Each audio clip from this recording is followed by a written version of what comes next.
Estamos de volta e mais uma vez aqui, muito feliz pela participação que vem lá da cidade de Flores da Cunha, no Rio Grande do Sul. É a Margarete Foscarini Brustolin, que é a nossa nova sócia. Muito obrigado pela sua decisão de começar a fazer parte desta família que é a Associação do Senhor Jesus, Rede Século XXI. Ela está dizendo assim: peço oração especial pela minha filha Larissa, pela proteção e saúde, pela Laísa, pelo casal Jair e Margarete, pelos negócios e prosperidade financeira do esposo que se chama Jair, pela saúde de sua mãe Marlene, pelo Vanderlei e família, apresentando todos diante de Deus. Muito obrigado pela sua participação. A Rita de Cássia Aparecida Peixoto, de Campinas, São Paulo, pedindo também por sua família, pelo Edson Bispo e o Edson Júnior.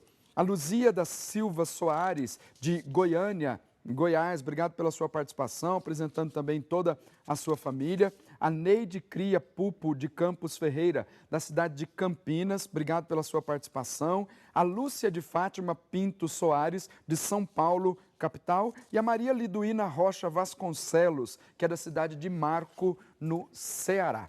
Muito bem, quero agradecer você que faz parte desta obra de evangelização, você que é sócio fiel, porque tudo o que nós fazemos aqui é porque você contribui. A sua contribuição faz com que levemos o nome de Jesus, faz com que espalhemos boas notícias por todo esse Brasil, para que o Brasil se torne cada vez mais cristão.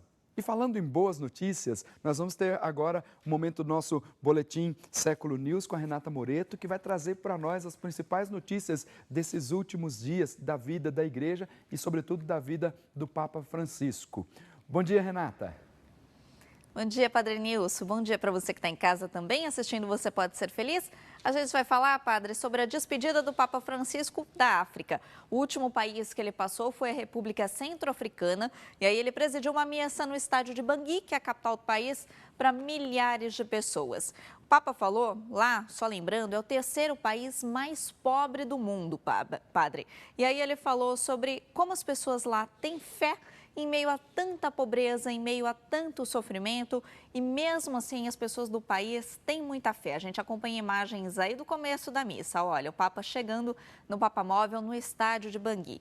E ele pediu para a população da República Centro-Africana transformar o país espiritualmente e pessoalmente também. 30%, um terço lá da população da República Centro-Africana é católica. E olha que curiosidade bonita, Padre. A missa ela foi celebrada em latim e em italiano pelo Papa Francisco e foi traduzida para o idioma local para todas as pessoas poderem acompanhar. E foi muito carregada também da cultura local. A gente viu as imagens aí da procissão de entrada, né? Toda na cultura local lá, para todo mundo poder acompanhar essa missa. O Papa quis envolver todos os católicos nessa missa que ele celebrou lá, Padre. Eu acompanhei algumas das transmissões do Centro de Televisão do Vaticano. Eu me emocionei muito mesmo com a manifestação do povo, porque é uma cultura diferente, é uma cultura muito própria e que sempre há uma expressão de uma alegria que não tem tamanho. E, aliás, tem sido sempre assim, nos lugares mais pobres é o lugar onde mais as pessoas vivem a fé. Quanto mais as pessoas vão crescendo, se envolvendo com a tecnologia, com a prosperidade, toda uma pseudo-prosperidade, acabam se afastando da vida de fé. Mas aí é um povo cheio de fé, um povo que não é, um povo católico que não é a maioria, mas que mesmo diante das dificuldades da pobreza, de perseguições, porque a gente sabe de tantas coisas que têm acontecido na África como um todo, porque a África é um mundo e mesmo assim esse povo continua vivendo bem a fé, continua testemunhando o nome de Jesus. Tenho certeza que muitas coisas nós vamos receber de ensinamento de tudo aquilo que o Papa Francisco viveu nesses dias que passou aí nos países da África. Mas tem mais coisa ainda que aconteceu durante essa viagem, porque sempre é uma surpresa aquilo que acontece na volta. Quando o Papa Francisco volta para o Vaticano, tem sempre uma entrevista, tem sempre algumas coisas que o Papa acaba respondendo para os jornalistas que repercute no mundo inteiro. Como é que foi isso, Renata? Verdade, já virou tradição, né? Toda viagem de volta para o Vaticano, o Papa dá uma coletiva de imprensa para os jornalistas que viajam ali com ele. E ele falou exatamente isso que o senhor estava falando. Ele passou por 3 países lá na África: Uganda, Quênia e a República Centro-Africana, 3 países muito pobres. E o Papa falou na entrevista para os jornalistas que ele se emocionou muito com a fé que a população tem mesmo em meio a tanta pobreza. Ele falou que a manifestação da fé do povo é muito forte. E aí ele aproveitou para cobrar os governos para olhar para a saúde e para a educação das pessoas, que ele falou que só assim é possível sair da pobreza.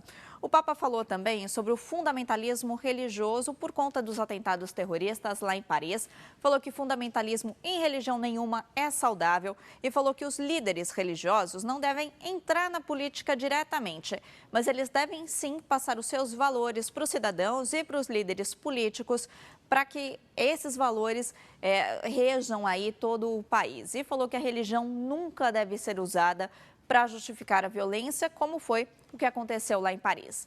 O Papa falou também sobre corrupção por conta do vazamento secreto daqueles documentos lá da Santa Sé. Ele falou que combater a corrupção é muito importante, é o que ele está tentando fazer lá na Cúria Romana, mas que deve ser feita com responsabilidade.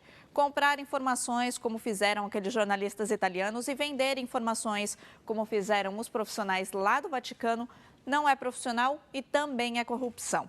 E aí o Papa aproveitou para falar que a próxima viagem dele vai ser para o México, mas ainda não tem data definida. A gente, claro, padre, traz todos os detalhes daqui a pouquinho no Século News, a partir do 12h30. Bom dia, bom programa para o senhor.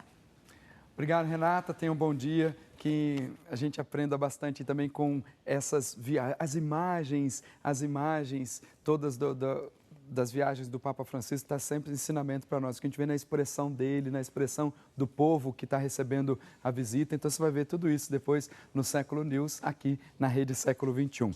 Olha só, eu quero...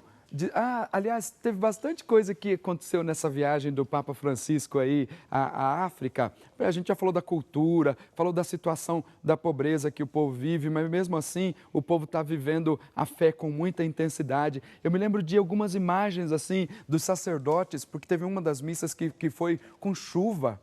Os sacerdotes todos pisando o barro e as túnicas brancas todas enlameadas, lembrando até aquelas palavras que o Papa Francisco disse em várias, né, disse na Evangelii Gaudium e depois em outras ocasiões: prefiro uma igreja enlameada, prefiro uma igreja cansada, porque foi ao encontro das ovelhas, do que trancada simplesmente nas suas sacristias, nas igrejas. São palavras que o Papa Francisco diz e que a gente está vendo aí na prática. E uma das grandes surpresas que aconteceu durante essa viagem do Papa Francisco à África, sobretudo nesse momento último aí na República Centro-Africana, na capital da República Centro-Africana, é que o Papa Francisco abriu a porta santa da misericórdia, a porta lá da catedral. Ele vai abrir no Vaticano no dia 8, mas lá tornou o centro espiritual do mundo naquele dia, porque antecipadamente o Papa Francisco abriu a porta da misericórdia naquele local. Foi um momento muito bonito mesmo, muito especial. Vamos acompanhar um pouco essas imagens. O Jubileu da Misericórdia começou aqui, em Bangui, capital da República Centro-Africana.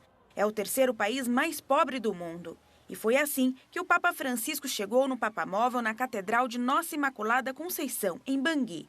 Lá ele celebrou a missa pelo 1º domingo do Advento.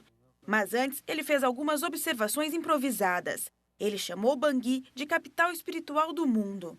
Bangui diviene la capitale spirituale. Bangui é a capital espiritual da oração pela misericórdia de Deus. Juntos vamos rezar pela paz, a misericórdia, a reconciliação, o perdão e o amor. Por Bangui, por toda a República Centro-Africana e por todo o mundo e todos os que sofrem com a guerra. Pedimos para nós a paz. Juntos nós pedimos paz e amor, amor e paz. Agora, com esta oração, começamos o Ano Santo, aqui nesta capital espiritual do mundo.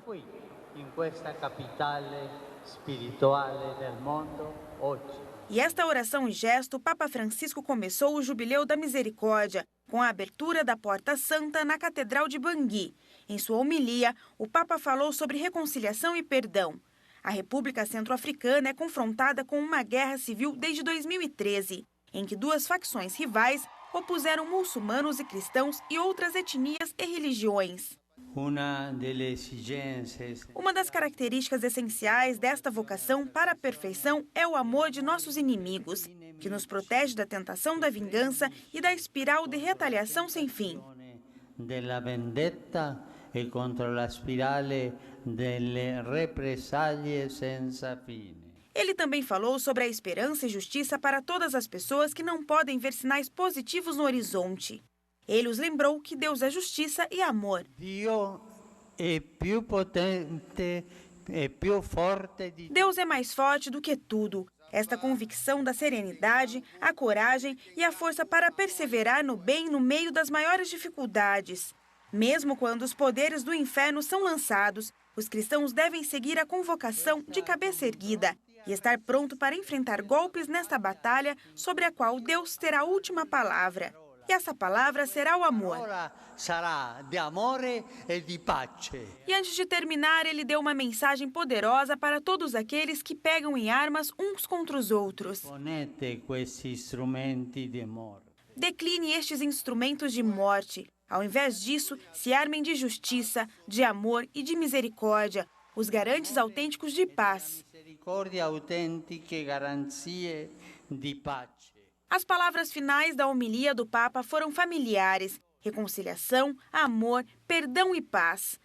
Elas receberam um estrondo aplauso. Cerca de 2.500 pessoas participaram da missa, incluindo o imã Kobina Layama, da Mesquita Central de Bangui. Ele foi acompanhado por líderes locais e centenas de peregrinos do lado de fora da catedral. Pois é, a capital da República Centro-Africana se tornou o centro de espiritualidade do mundo para pedir, elevar aos céus orações pedindo a graça da misericórdia. Você pôde acompanhar aí com essas imagens. Depois dessas palavras maravilhosas que o Papa Francisco tem dirigido de uma forma simples e que tem ido ao encontro de todas as culturas. Todas as pessoas que ouvem essas palavras, sabe, está tocando o coração do mundo inteiro. Nós vamos continuar rezando, sobretudo por esses países que estão em guerra, países que, sobretudo na África inteira, né, tantos lugares de terrorismo e situações difíceis de grupos querendo dominar. Nós vamos continuar rezando por esse povo que, em meio à pobreza e às dificuldades, continua firme, vivendo a fé. Essas imagens e tudo que você tem acompanhado aqui de notícias da igreja de forma bem atual, só é possível porque você contribui com esta obra de evangelização e eu quero agradecer imensamente. Muito obrigado pela sua contribuição. Sim, a gente vai espalhando as boas notícias para todo esse Brasil, para o mundo, para que todos nós nos tornemos cada vez mais cristãos. Muito bem, estou chegando aqui ao finalzinho desse bloco, vou para o intervalo. No próximo bloco terei a participação do Padre Eduardo e nós vamos conversar sobre a nossa campanha Jesus Presente. Vou para o intervalo rapidinho, daqui a pouquinho eu volto.